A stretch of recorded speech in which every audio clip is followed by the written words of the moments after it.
Welcome to DROD'S MMA and Boxing. So we already discussed Runvisai and Roman Gonzalez and the whole headbutting situation. How I felt that the blood accumulated swayed the judges into thinking that he was losing the fight and not scoring the fight based upon what he was doing well. Now I went back and I looked at the fight again, and you know, I still feel as if Roman done enough, but it's not the decision that I'm disputing against. It's now I want to touch on the fact of the headbutts and whether the fact that the headbutts were illegal or legal. And I really want to do the best I can to not be biased and unfair towards Runvisai. Now, there's a couple of things that we need to consider when we discuss whether or not he's a dirty player, whether it's foul play, whether it's fair play, or and all this other stuff. The first thing is we got to first understand that it's a southpaw against an orthodox fighter.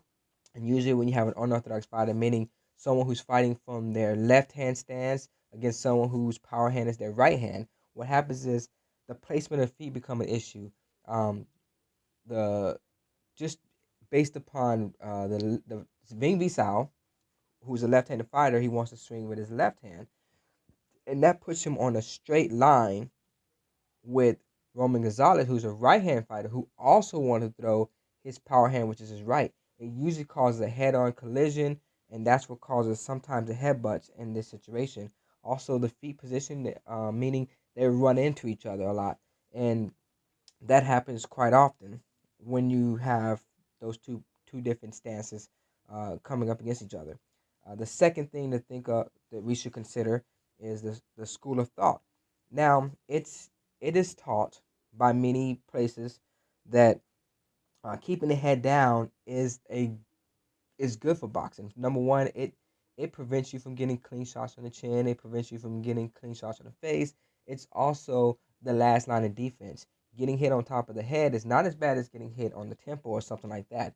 And especially if it's like bare knuckle, where you hit someone on top of the head, it can break your hand. Even with gloves on, sometimes you can hit someone with so much force that top of the head is so strong that it can break your hand basically. And I've seen that happen even with people with gloves.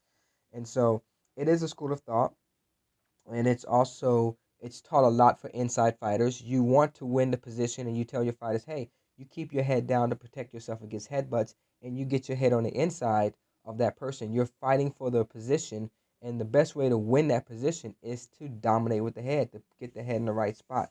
So it is something that is taught, and he could just there's no telling how many headbutts he received in his career, from being a pro to being an amateur and being in a sparring gym, that he just learned to keep his head down.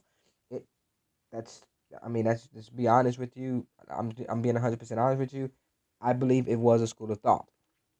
Now, um, head position also plays a good role, because then when you're on the inside and when you're coming in with the hook, or you're coming in with the right hand, especially the hook, the power behind that hook is determined on your head placement. If your head is um, not facing your opponent, facing away, and you want to try to get a good leverage on that punch, you're not going to hit someone with a hard shot. So that's why you see someone would probably lean in more with that head. Um, the other thing that we should consider is the bully tactics that are the aggressiveness of Ring Vasal. I mean, I did see the fact that Roman Gonzalez was the smaller fighter, and Ring Vasal knew it, and therefore you would see him trying to push him around the ring. He stopped later on after, I guess, Roman Gonzalez was just he stood his ground, but that's what he did, and he was being very aggressive, and the head was he was pushing with the head a lot, and that's something that you want to consider as well. And the question is now, when we start to consider this, we have to ask ourselves, is he purposely doing this by leaning his head forward and trying to gain control? And what is the referee to do in a situation like this? Because after all, it is the referee's responsibility to make sure the fight stay clean and make sure that both guys do the best they can to not cut each other up. That's his job to be there. It doesn't matter what your school of thought is. You're a professional.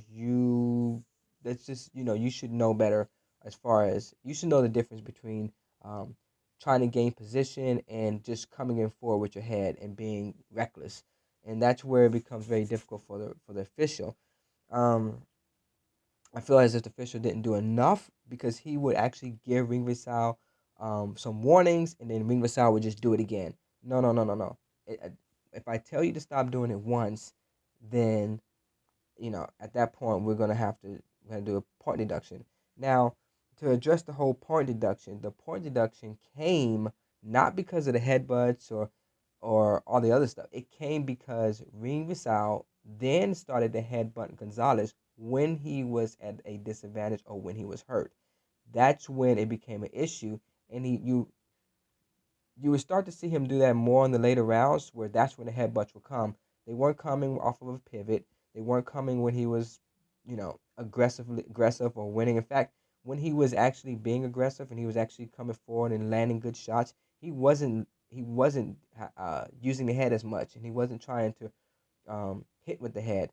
But when he was in the danger zone, he definitely would use the head a lot, and that's something that that I think that it's a definitive line that should be determined because of the level of skills that they have. And this is a professional, not a newbie, not someone that's an amateur. And so that's why I think that he should have gotten maybe another point deduction for that, because I start to question, when you get hurt, why are your head colliding? If you're far away, why are you jumping in with your head? These are things that I'm pretty sure you know better, as a professional fighter. And sometimes he was overcompensating. His head was completely leaned forward, and that's something that I personally I questioned. And even when I watched the video again, I thought about it and I asked myself, am I being judgmental here, or am I being too biased? And my answer is, the first time, yes, the reaction, because I didn't like seeing the blood trickling down the eye, and I felt like it was impairing the vision. And I like to see something. I like to see the fight on equal terms.